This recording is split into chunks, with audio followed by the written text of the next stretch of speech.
سب سے بڑی خبر، سب سے بری خبر وہ یہ ہے کہ پریزیڈنٹ زرداری صاحب نے پیکا کے امینڈمنٹ بل پہ دستخط کر دیے کچھ گھنٹوں میں.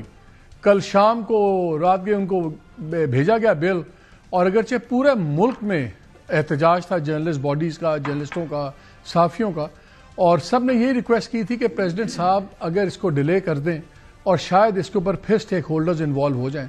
شہری رحمان صاحبہ نے تو جرنلسٹوں کے ساتھ آ کے یہ کہا کہ بالکل انہوں نے تو بات نہیں کی، ہم آپ سے بات کریں گے اور یہ اور وہ، لیکن آج کچھ گھنٹوں کے بعد ہی انہوں نے اس پہ سائن کر دیے.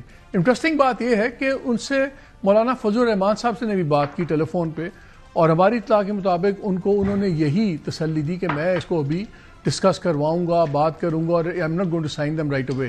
لیکن اس کے کچھ دیر کے بعد سائن کر دیا. اب پتہ نہیں کہ جب مدرسے کا بل آیا تھا تب انہوں نے سائن کرنے سے انکار کر دیا تھا، جس نے بھی ان کو کہا. اب شاید انہوں نے ہی کہا سائن کر دیں، انہوں نے فوراً سائن کر دیا. لیکن میرے سامنے 2-3 الیکشن مینیفیسٹوز پڑے ہوئے.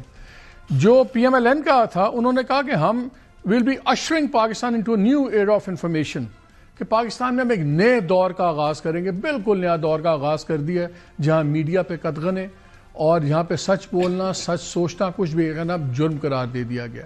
پوری دنیا میں جب یہ حتیٰ کہ عزت اور چیزیں ہوتی ہیں، ان پہ سول کرائم ہوتا ہے، اس پہ جرمانے ہوتے ہیں. جرمانے نہ دیں پھر شاید سزاؤں کا سین ہوتا ہے، لیکن یہاں پہ کرمنلائز کر دیا گیا. اور باقی تو چھوڑیں، بہت باتیں ہوئی ہیں. پیپلز پارٹی، ان کا جب آپ منشور پڑھیں اس الیکشن کا، تو اس میں تو انہوں نے کہا تھا ہم یہ پیکا ایکٹ کو امینڈ کریں گے اور چیزیں ٹھیک کریں گے، سیکشن 31 یہ چینج ہوگا اور بلا بلا بلا، پتہ نہیں کیا کیا باتیں. لیکن میں تو اس کو منافقت کہوں گا کہ باتیں ہمارے ساتھ آ کے کرتے ہیں، اور ان کی خود پارٹی کے جو رہنما ہیں، سب کچھ ہیں، بڑے ہیں، وہ آرام سے کھڑک کر کے کالے قانون کو دستخط کر کے سفید کر دیتے ہیں.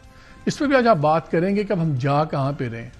دوسری بڑی انٹرسٹنگ ڈیولپمنٹس ہو رہی ہیں. آپ کو یاد ہے کچھ دن پہلے رچرڈ گرینل صاحب تھے جو ان کے انوائے ہیں پریزیڈنٹ ٹرمپ کے، انہوں نے کچھ ٹویٹس کی جس کے اندر انہوں نے کہا فری عمران خان اور سب کچھ، and P T I ran with it. ہر جگہ وہ چل رہا ہے جناب، اس کو لاکھوں میں اس کو ری ٹویٹس ہو رہے ہیں، سب کچھ ہو رہا ہے.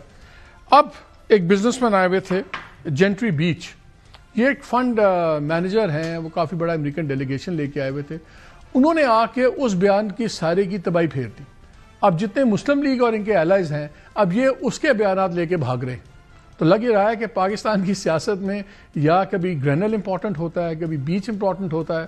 کیا انہوں نے باتیں کی وہ بھی میں آپ سے ڈسکس کروں گا، لیکن اس سے پہلے میں پی ٹی آئی کی 1-2 خبریں آپ سے شیئر کرنا چاہتا ہوں. جو سارا کچھ ہوا ہے ابھی پچھلے دنوں، گنڈا پور صاحب کا ہٹنا، صدارت ان سے لے لی جانی، اور خود ایک انٹرویو میں جنید اکبر صاحب نے کہا کہ یہ کوئی مہینہ ڈیڑھ پہلے فیصلہ ہو گیا ہوا تھا، اور ہماری اطلاع ہے کہ دسمبر کے پہلے ہفتے میں یہ فیصلہ ہو گیا ہوا تھا.